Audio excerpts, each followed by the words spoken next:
자, 두 번째 파트에서는요, DB 스캔 군집 분석을 공부해 보도록 하겠습니다.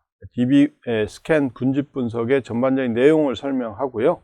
그 다음에 어떤 과정을 통해서 이루어지는지를 소개를 하고, 그 다음에 파이썬으로 구현한 예제를 기반으로 여러분들이 군집 분석을 소개하도록 하겠습니다. 그래서 실제로 본 파트의 학습 목표로는 여러분들이 DB 스캔을 제대로 이해해서 실제 응용 분야를 가지고 DB 스캔을 적용해 보는 거고요. 실제 이런 적용은 파이썬을 통해서 이루어질 테니까 여러분들 파이썬 프로그램을 군집 분석, 즉 DB 스캔 군집 분석을 수행할 수 있도록 하는 게 이번 파트의 학습 목표가 되겠습니다. 자, 군집 분석 중에 이 DB 스캔이라는 거는 뭐냐? 그러면 여러분들이 실제 요 이그젬플을 한번 보시면 K-means 알고리즘을 가지고 요런 데이터들을 분석을 할 경우는 실제로 유클리디안 디스턴스를 쓰기 때문에 분류가 되는 걸 그룹을 2로 만들면 요쪽하고 그다음에 이 왼쪽 오른쪽으로 이렇게 나눠지는 걸 알 수가 있고요. 여기도 마찬가지로 이 부분 또 이 부분으로 나눠지고, 여기 같은 경우는 세 그룹으로 나눴을 때는 요거 뭐 이렇게 나눠지고, 여기 세 개로 나누면 이렇게 나눠지고, 여기 같은 경우도 이렇게 나눠지는데, 실제로 여기에 보면 유사한 형태들은 특히 요 그림 같은 경우는 이거보다는 이 위에 있는 그림으로 분류되는, 군집화되는 게 훨씬 나아 보이잖아요. 안쪽, 바깥쪽 이렇게. 여기도 마찬가지로 요 부분하고 요 부분, 이런 것들. 그렇죠? 요거는 뭐 오케이. 근데 이제 여기 같은 경우는 조금 다르겠죠. 그죠? 여기도 조금 이제 다를 거고요. 자, 그래서 이런 종류들이죠. 요런 종류. 요런 종류들의 군집. 요런 종류들이나 이런 것들은 뭐 여러분들이 보시면 K-means 같은 건 잘 이렇게 군집화가 되는 걸 알 수가 있죠. 그런데 이제 이런 종류의 부류들은 K-means를 사용해 가지고는 좋은 클러스터링을 만들 수가 없는 거예요. 그래서 이제 아이디어를 낸 게 뭐냐면 이 density based spatial clustering of application is noise. 그래서 노이즈를 갖는 어플리케이션에 있어서 우리가 density 기반으로 우리가 스페셜 공간을 클러스터링 해보자 라는 게 이 DB 스캔의 기본 개념입니다. 그래서 그러면 이제 density base인데 이게 공간이 어떤 연결된 점을 기반으로 해서 클러스터링을 하자 이런 거고, 그 연결된 점은 바로 이웃해서 가까이에 있는 점들이 있으면 그걸 보는 거죠. 그래서 이웃의 밀도가 일부 임계값을 초과하는 한 주어진 클러스터를 계속 확장해 나가자라는 거예요. 오케이?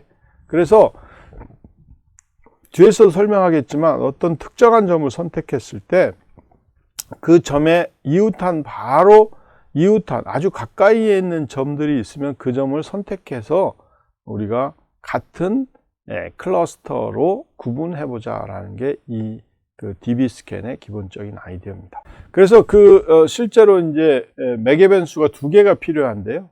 엡실론이라는 값하고 그다음에 민 포인트라는 값이에요. 그래서 엡실론은 이웃의 최대 반지름을 주는 거고요. 그다음에 민 포인트는 해당 지점에 실제 엡실론 이웃에 있는 최소 점의 개수를 이야기합니다. 자, 여기 같은 경우를 보면 이 P라는 것들을 보면 이 P에서 실제 우리가 이 가장 가까이 있는 점이 요 세 점이 이렇게 되는데요. 이거. 그렇죠? 이런 거리들을 우리가 이제 얼마로 주느냐. 그래서 뭐 여기 1cm로 줬다. 뭐 이렇게 할 수도 있고요. 그 다음에 또 어떤 경우는 실제 이런 점들이 이제 몇 개가 있느냐라고 생각할 수가 있는데, 밀도가 5개 정도로 주게 되면 최소 실제 5개, 그러면 요 점에 대해서 요 P라는 점에 대해서 입실론을 주게 되면은 요 이제 커브가 생길 거고요. 이 커브에 대해서 실제 존재하는 점들의 개수를 셀 수도 있고요. 또 요 점에 대해서도 역시 마찬가지로 서클을 통해서 이 안에 존재하는 점의 개수를 셀 수도 있고 그렇습니다. 그래서 이런 최소 점의 개수하고 엡실론들을 이용해서 밀도를 계산하고 그 밀도를 기반으로 해서 밀도가 높은 경우는 계속 지속적으로 연결해 주도록 이렇게 만들어주는 그런 기법이 되겠죠. 그래서 여기 보면 코어 객체가 엡실론 이웃의 최소점에 수를 충족하는 객체다 이렇게 판단이 되면 객체 Q는 코어라는 객체로 집어넣겠다라는 거죠. 자, 이렇게 이제 여러분들이 분류할 수 있도록 만들어주는 그런 형태가 되겠어요. 그래서 이런 과정을 이제 처리할 때 이제 랜덤하게 우리가 임의의 오브젝트를 이렇게 하나 선정합니다. 그래서 이같이 이런 점, 이 빨간 점을 하나 선택을 하고요. 이 빨간 점에 대해서 여러분들이 엡실론 반지름을 주게 되면 이 반지름을 통한 원이 만들어지겠죠. 그럼 원에 걸치는 그런 점들이 몇 개가 있는지 이걸 판단하는 거죠. 그러면 여기 같은 경우 하나, 둘, 셋, 네 개 이렇게 이제 주어져 있는 거죠. 자, 이렇게 되어 있으면 여기서 이제 여러분들이 엡실론의 바운더리에 있는 점을 하나 선택하면 이제 빨간 점이 이렇게 되겠죠. 빨간 점이 있으면 또 빨간 점에서도 역시 마찬가지로 똑같은 과정을 거쳐갑니다. 이렇게 해서 또 최소점의 개수만큼 만족을 하면 그 다음 것으로 또 이동하게 되는 거죠. 자, 이동을 해서 또 옮겨가고요. 또 이동을 해서 또 옮겨가고요. 이렇게 이제 옮겨가는 그런 방법을 우리가 db스캔이라고 이야기를 합니다. 그래서 db스캔을 여러분들이 이제 실제 파이썬으로 구현할 때는 from sklearn cluster import dbscan 이렇게 해주시면 되겠고요. 그리고 뭐 판다스 그 다음에 mathflow library include 하는 걸 뭐 그대로 하면 되고요. 그리고 r15.csv 파일을 읽고요. 그 다음에 샘플 데이터의 컬럼 1, 컬럼 2를 가져오고 타겟을 우리가 이제 트레이닝 레벨로 했죠. 자, 여기에 db스캔의 엡실론 밸류를 이제 주는 게 중요하죠. 0.6이라고 줬고요. 민 샘플스는 10으로 줬고, 그 다음에 피트를 해서 트레이닝 포인트를 피팅을 시키게 되면 그 db스캔 결과를 우리가 얻어올 수가 있습니다. 그래서 이 db스캔 결과에 대한 트레이닝 포인트 컬럼 1, 트레이닝 포인트 컬럼 2 하고요. 그 다음에 엡실론 C 이코르 db스캔 레이블스 이렇게 주시면 여러분들 이 결과를 다음과 같이 이렇게 딱 볼 수가 있습니다. 자, 이것도 한번 5분에 걸쳐서 실습을 해 보시기 바랍니다. 자, 잘 하셨죠? 이렇게 이제 우리가 실습을 하면 이런 결과를 얻어올 수 있고요. 자, 여러분들이 이제 db스캔의 하이라이트입니다. 다음과 같은 이렇게 분류가 되는 걸 알 수가 있죠. 이 데이터들을 보면 실제 K-민스하고는 완전히 다르죠. 자, 요 보라색은 보라색대로 군집화가 되고요. 빨간색은 빨간색대로 군집화가 되고요. 그 다음에 여기 초록색은 초록색대로 이렇게 군집화가 되도록 이렇게 우리가 군집을 형성할 수 있는 방법이 db스캔이다. 이렇게 보시면 되겠고, 여러분들이 요거를 한번 숙제로 여러분들이 내보실까요? 여러분 자체적으로 한번 해보시고요. 이거는 스파이럴 데이터입니다. spiral.csv 데이터예요. 그래서 여러분들이 여기에 이 데이터 중에 spiral.csv라고 이렇게 지정하시면 되겠고, 이걸 가지고 여러분들이 이제 이 똑같은 방식으로 이렇게 한번 해보시면 이런 결과를 얻을 수가 있습니다. 뭐 숙제라기보다도 여러분들이 지금 이 자리에서 이걸 가지고 한 5분에 걸쳐서 결과를 한번 만들어 봤으면 좋을 것 같습니다. 자, 지금부터 한번 해보시죠.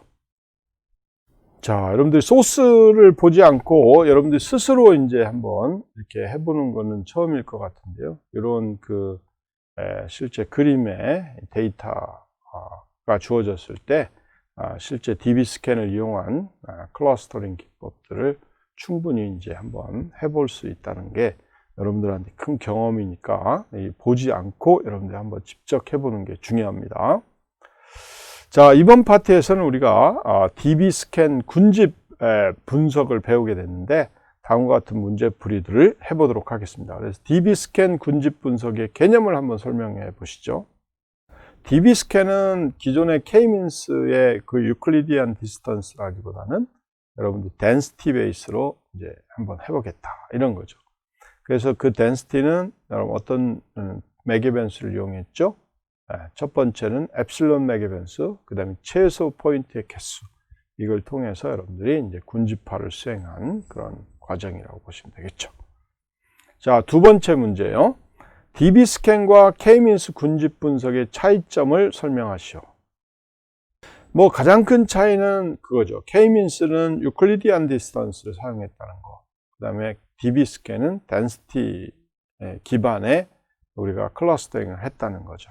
그러다 보니까 여러분들이 뭐 스파이럴 같은 이렇게 꼬임이 있는 것들 경우에 K-민스를 쓰는 경우는 별로 좋은 결과를 얻을 수 없는데, 여러분들이 DB 스캔을 쓰게 되면 우리가 원하는 형태로 이렇게 군집화가 이루어지는 것을 알 수가 있는 거죠.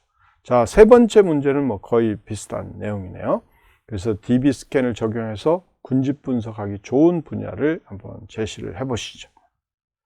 자, 그렇죠. 여러분들이 이제 아까 이야기했듯이 스파이럴 데이터 같은 것도 이제 하나의 중요한 좋은 분야고요.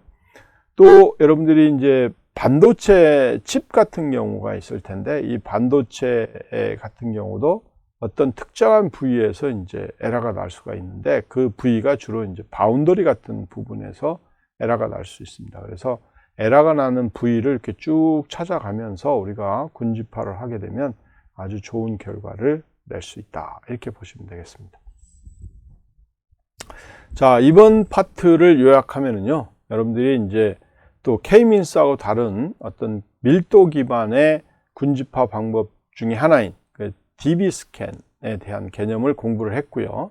그리고 DB 스캔을 우리가 어떻게 구현할 수 있는지에 대한 절차를 소개를 했고요. 그리고 DB 스캔을 이용해서 군집화하는 그런 적용 분야 이를 간단하게 소개를 했습니다. 그래서 여러분들이 많은 분야의 DB 스캔을 잘 이용해서 좋은 군집화 결과를 얻기를 바랍니다.